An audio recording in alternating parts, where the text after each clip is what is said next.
Hello everyone, कैसे हैं आप सभी लोग। आई होप सब आप बहुत अच्छे होंगे। आज हम स्टार्ट करना जा रहे हैं काय चिकित्सा का एक न्यू टॉपिक।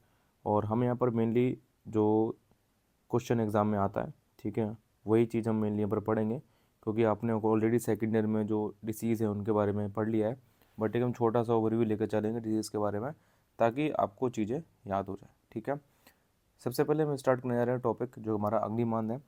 और अग्निमांद में मेनली हमें ओवरव्यू अगर देखा जाए तो आपको पता है कि जो अग्निमांद है, ठीक है, वो एक स्वतंत्र व्याधि है। ठीक है, इसके साथ साथ हमारा क्या है, वो कई सारी व्याधियों का निदान भी हो सकता है, और कई सारे जो लक्षण हैं वो भी हमारा देखने को मिलते हैं। ठीक है, और वहीं जो हमारे माधव निदान है, ठीक है, उसने इसको एक स्वतंत्र व्याधि बोला है, जबकि जो हमारे अदर आचार्य हैं उन्होंने इसको स्वतंत्र व्याधि नहीं बोला है। ठीक है, वहीं बात करते हैं निदान की, तो निदान में हमारा क्या है कि जो भी हमारे खाने पीने से रिलेटेड चीज़ें हैं, ठीक है, उसके निदान यहाँ पर देखने को मिलेंगे। जैसे अति मात्रा में जल का सेवन हो गया, या फिर आपका कभी भी विषम आसन हो गया, कभी भी खाना खा लेना, या फिर आपका अधिक मात्रा में भोजन कर लेना। ठीक है, इसके साथ साथ आपका वेग का विधारण करना हो गया, धारण करना हो गया। ठीक है, देन क्या हो गया, विरुद्ध आहार का सेवन करना हो गया, जो कफत चीज़ें हैं, ठीक है, उनका ज़्यादा सेवन करना हो गया, तो उसके निदान होते हैं। ठीक है, अगर हम वही बात करते हैं इसके भेद की, तो इसके 3 टाइप होते हैं, वातज, पित्तज और कफज। सादा साता की बात करते हैं तो हमारा क्या है, हमारा साध होता है। बट क्या है कि जब ये अजीर्ण में कन्वर्ट हो जाता है, ठीक है, अगर ये हमारी अजीर्ण व्याधि हो जाती है तो ये हमारा डिफ़िकल्ट हो जाता है। इसके साथ साथ जो कफज व्याधियाँ हैं वो भी इसके साथ एलोंग करके, इसमें साथ मिल करके जो डिसीज़ है उसको कष्ट साथ बना देती है। जैसे प्रमेह हो गया या फिर पीनस हो गया, तो कफज व्याधियाँ ये इसको कष्ट साथ बना देती है। ठीक है, ये हमारा बेसिक इंट्रोडक्शन था अबाउट द अग्निमान। एक दो चीज़ और है जो बता देता हूँ आपको। जो आचार्य चरक हैं उन्होंने अग्निमान, अग्नि का मंद होना बताया है। ठीक है, इसके साथ जो आचार्य सुश्रुत हैं उन्होंने ये बोला है कि जो हमारी अग्नि होती है वो जीवन देने वाली होती है। अगर अग्नि में कोई विकृति आती है तो बहुत सारी डिसीज़ हमारी बॉडी के अंदर होती हैं। अगर वहीं अग्नि बुझ जाती है तो व्यक्ति की मृत्यु हो जाती है। ठीक है, तो बेसिक हमारी डिटेल जो मैंने अभी आपको बताई, ये ऑलरेडी आपने सेकेंड ईयर में पढ़ी है, तो उसको हम साइड में रख के जो हमारा मेन काय चिकित्सा में हमारा टॉपिक है, ठीक है, जो 5 नंबर क्वेश्चन में आ सकता है, एलोंग विद द अग्निमांद के आपसे पूछेंगे इंट्रोडक्शन के बारे में, उसके भेद के बारे में, या फिर उसकी सादा साधता के बारे में, उसकी संप्राप्ति के बारे में। संप्राप्ति की अगर हम बात कर लेते हैं तो निदानों के सेवन से क्या होगा, आपको पता है कि दोष कुपित होते हैं। और मेनली हमारा कौन सा होगा, कफ दोष कुपित होगा। उसके बाद क्या करते हैं, जो हमारा अग्नि है, ठीक है, उसमें विषमता आती है। अब विषमता आने की वजह से क्या होगा, हमारा जो भोजन है वो पाक नहीं हो पाएगा। ठीक है, भोजन पाक नहीं होगा तो वहाँ पर क्या होगा, अग्नि मांद हो जाएगी। ठीक है, आम की उत्पत्ति होगी, तो ये हमारी क्या होगी, इसकी संप्राप्ति होगी। चलो अब बात करते हैं सामान्य चिकित्सा सूत्र के बारे में। सबसे पहले हम याद करेंगे आचार्य योग रंधाकर के बारे में। तो बस उन्होंने 3 चीज़ें बताई हैं केवल। एक आपका शोधन, एक आपका अगर स्नेह आदि से अगर अग्निमांद हो रहा है, ठीक है, तो उसमें हम क्या करेंगे, चूर्ण का यूज़ करेंगे और आशा वरिष्ठ का यूज़ करेंगे। और अगर रुक्षता से हो रहा है, ठीक है, तो उसमें दीपनीय जो औषध है, घी और तेल, इनका पान करेंगे। अब मेनली देखो, अगर अग्निमांद आ रहा है, सबसे खास चीज़ आपको रखनी है कि जो हमारा स्नेह होगा वो यहाँ पर बहुत ही अच्छा काम करेगा अग्निमांद के लिए। ठीक है, तो शोधन करवाएंगे। अब आपको पता है कि जितनी भी व्याधियाँ होती हैं उनमें शोधन एक अच्छी चिकित्सा होती है। ठीक है, तो कुछ अगर चिकित्सा नहीं आ रही है आपको तो शोधन भी आप कर सकते हैं। फर्स्टली अगर स्नेह से हो रहा है तो चूर्ण और आसाव इसका यूज़ करेंगे। अगर रुक्षता से हो रहा है तो यहाँ पर जो हमारी दीपनीय औषधियाँ हैं, ठीक है, और उनसे जो सिद्ध तेल है और घी का यूज़ हम यहाँ पर करने वाले हैं। ठीक है, अब सेकंड हमारा आता है आचार्य चरक के बारे में। ये क्या बोलते हैं कि इन्होंने 4 चीज़ें बताई हैं।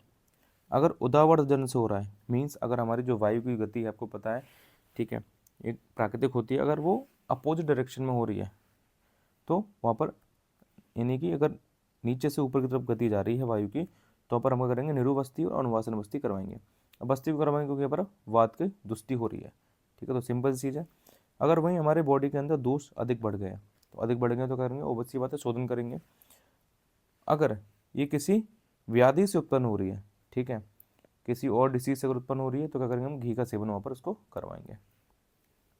अगर मान लो कि उपवास कर रहा है, ठीक है, सोमवार का व्रत रख रहा है, मंगलवार का व्रत रखा है, तो उसमें मंड पेया लेपी इनका यूज़ करेंगे। क्यों करेंगे? क्योंकि जो हमारी मंड होती है, जो हमारी पेया होती है, हमारी लेपी होती है, कैसी होती है? भ्रंगण कारक होती है, यानी कि बल देने वाली होती है। इसके साथ साथ ये हमारा दीपनीय का काम भी करती है। ठीक है, तो ये हमें याद रखना है। सिंपल चीज़ है। उदाव्रत में हम बस्ती करवा देंगे क्योंकि वायु से रिलेटेड है। वात अगर दोष बढ़ जाए तो शोधन करवा देंगे। किसी व्याधि से हो रही है तो घी का सेवन करवाएंगे, और अगर उपवास से है तो हम भ्रंगण कारक मंड पेय लेपी का यूज़ करेंगे। अब हमारी संस्मरण चिकित्सा जो इम्पोर्टेंट है, याद रखनी है आपको। ठीक है, बहुत सारी आपको बुक्स में चूर्ण आसव बटी देखने को मिल जाएंगे, बट मेन जो मैंने यहाँ पर लिख रखे हैं, हिंगवाष्टक चूर्ण ऑलरेडी आपको याद है बहुत सारे बच्चों को। ठीक है, त्रिकटु चूर्ण, ये सब दीपनीय वाले चूर्ण है, तो इस वजह से मैंने लिख रखे हैं। ठीक है, लहसुनादि बटी हो गई, आम पाचक बटी हो गई, इसके अलावा पित्तकादि बटी हो गई। साथ में उष्ण जल का अनुपान करवाएंगे आप, और लघु अन्न का सेवन करवाएंगे, क्योंकि अग्निमांद है, अगर आपने गुरु आहार दे दिया तो दिक्कत हो जाएगी। अब चिकित्सा व्यवस्था पद जो आप लिखते हैं, ठीक है, यहाँ पर देखो याद करने वाली चीज़ है।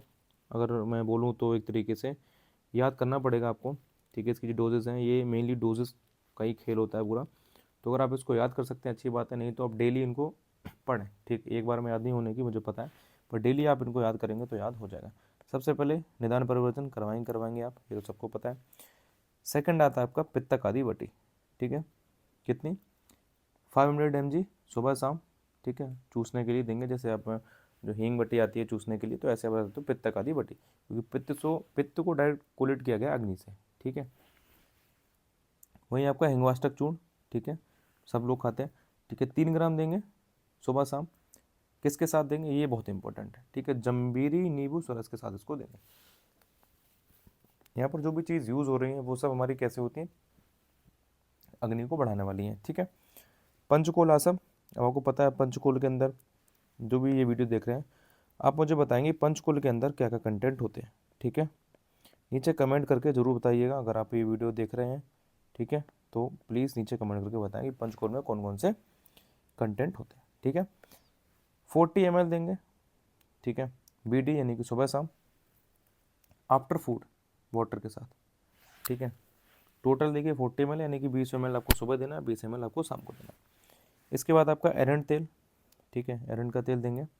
क्योंकि एरंड तेल इसलिए देंगे क्योंकि यहाँ पर जो वात की वजह से शूल हो रहा है, पेन हो रहा है, ठीक है, उसकी वजह से हम यहाँ पर एरंड तेल का यूज़ करेंगे। ठीक है, 20 ml केवल रात में देंगे, शुष्क उष्ण जल के साथ, यानी कि ऐसा जल जो ना ज़्यादा गर्म हो ना ज़्यादा ठंडा हो, नॉर्मल वाटर के साथ उसको देंगे।